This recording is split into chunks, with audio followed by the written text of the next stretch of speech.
अस्सलाम वालेकुम फ्रेंड्स, मेरा नाम है सिद्रा इमरान और आप देख रहे हैं ख़ानदानी विरसा जी। तो आज हम हैं सियालकोट की बहुत ही मशहूर दुकान जो कि है इमनाबाद स्वीट्स एंड बेकर्स की, जो कि शाहपुरा और फतेहगढ़ के बिल्कुल आसपास। और अगर आप सियालकोट में हैं या सियालकोट जाने का प्लान कर रहे हैं तो आपने इस मिठाई को लाजमी ट्राई करना है। बहुत वाइड रेंज है इनकी, पर जो ख़ास हैं मैं आपको वो बताऊँगी और दिखाऊँगी, जो कि है कलाकंद, बर्फ़ी और सोन हलवे। तो मैं भी दीवानी हूँ इस स्वीट्स की, मुझे ये पर्सनली बहुत पसंद आई थी और सही पैसा वसूल ये मिठाई है। और इसका मैंने सोचा भी मैं इसका रिव्यू दे देती हूँ क्योंकि ये बहुत मज़े की थी। तो सबसे तो पहले हमने जाके देखा, ये पतीसा था बॉक्स में, ये दाल का शायद इन्होंने बनाया हुआ था और इसके साथ इनकी एक स्पेशल टॉफ़ी थी जो कि 20 रुपए में है। बिल्कुल खोए की तरह थी, मुंह में जाते ही ऐसे खुद ब खुद ही जैसे वो खोया खजूर की तरह घुल जाती है। तो टॉफ़ी भी बड़ी ही मज़े की थी। और सबसे ज़्यादा इनकी जो मशहूर मिठाई है वो है ये बर्फ़ी, जो कि है 800 रुपये किलो। बहुत ही मज़े की थी। रिक्वेस्ट करके हमने बड़ा क्लोजली दिखाई थी। इन्होंने इसको एक अलग से कंटेनर टाइप बॉक्स में रखा हुआ था और ये बहुत बड़ा एक थाल था और मेरे ख़्याल में यहाँ 40-50 किलो के करीब इस थाल में ये बर्फ़ी थी।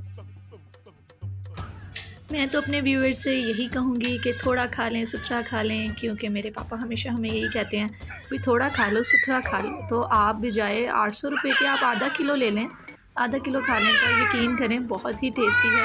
ऐसे ही लगेगा जैसे आप खोया खा रहे हैं, प्योर खोया। कलाकंद बर्फ़ी के बाद एक और आइटम जो कि ये भी बहुत मज़े की थी, ये थी नहीं बल्कि था सोन हलवा था। मुल्तान का सोन हलवा जो कि बहुत मशहूर है, ये भी उसी तरह का ही मुझे टेस्ट लगा था। पर अब इतनी दूर तो हम जा नहीं सकते, तो सियालकोट एक अच्छा ऑप्शन है इस सोन हलवे को टेस्ट करने के लिए। उसके अलावा ये अंजीर का भी सोन हलवा था, इसके अंदर भी अंजीर थी और इसकी टॉपिंग पे भी इन्होंने अंजीर का यूज़ किया हुआ था जी। तो अगली इनकी है कोकोनट बर्फ़ी, ये मुझे इतनी अच्छी नहीं लगी। अगली इनकी आइटम थी स्पेशल सोन हलवा, जो कि था अखरोट का सोन हलवा। एक और सोन हलवा है, पर पहले वाले में और इसमें ये फ़र्क था कि इसके अंदर भी अखरोट हैं और बाहर भी। उसके अलावा मोतीचूर के थे लड्डू, जो कि थे ऑरेंज कलर में जी। तो हलवा जात की इन्होंने रेंज बहुत ज़्यादा रखी हुई थी। अंजीर का, इसके साथ बादाम का हलवा और इसके साथ ये पतीसा की तरह की इन्होंने अंदर अखरोट और बाहर एक पतीसे की लेयर थी, ये भी एक इनकी आइटम में से ही थी। उसके अलावा ये मुनक्का टाइप कोई स्वीट्स थी जो पतीसे के ऊपर लगी हुई थी, मतलब ज़्यादा। और ये भी पतीसा था, ये जो गच्चक की तरह का होता है जिसे आप घर में गुड़ से भी बनाते हैं, ये उस तरह की थी। रेट लिस्ट भी मैं आपको दिखा रही हूँ, 700 रुपये से लेके 850 रुपये तक इनके रेट्स थे, जिसमें मिक्स मिठाइयाँ और बर्फ़ियों के रेट थे।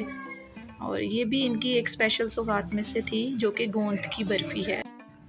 जो अंकल यहाँ बैठे थे उन्होंने हमें बताया कि सबसे ज़्यादा जो यहाँ सेल होने वाली प्रोडक्ट है वो यही अखरोट का हलवा और गोंद की बर्फ़ी और ये जो कलाकंद है। उसके अलावा ये खोया पेड़ा बोल रहे थे और इसका रेट सबसे ज़्यादा था 1000 रुपये किलो जी। तो दिल थाम के आप सुन लें, नहीं खाना ना खाएं, पर मेरा तो मशवरा है जनाब, 500 रुपये का आधा किलो और 1 पाव का 250 का, हाँ जी 250 का 1 पाव लाजमी खाएँ। 2 किलो की पैकिंग और वो टिन पैकिंग, 5 किलो वाली टोकरी की पैकिंग, सब कुछ अवेलेबल था। उसके अलावा ये इन्होंने स्वीट्स के साथ बेकर्स भी लिखा हुआ है, पर बेकरी का सामान बहुत कम है। मेन इनका सामान जो है ज़्यादा वो स्वीट्स का ही था जी। तो आपने मेरे चैनल को अभी सब्सक्राइब नहीं किया तो लाजमी कर लें, क्योंकि मैं न्यूट्रिशियस वैल्यूज़ के साथ उसके साथ मज़े के वीलॉग्स भी दिखाऊंगी आपको और न्यूट्रिशियस फैक्ट्स भी बताऊंगी और क्विक एंड ईजी रेसिपीज़ के लिए। अल्लाह हाफ़िज़।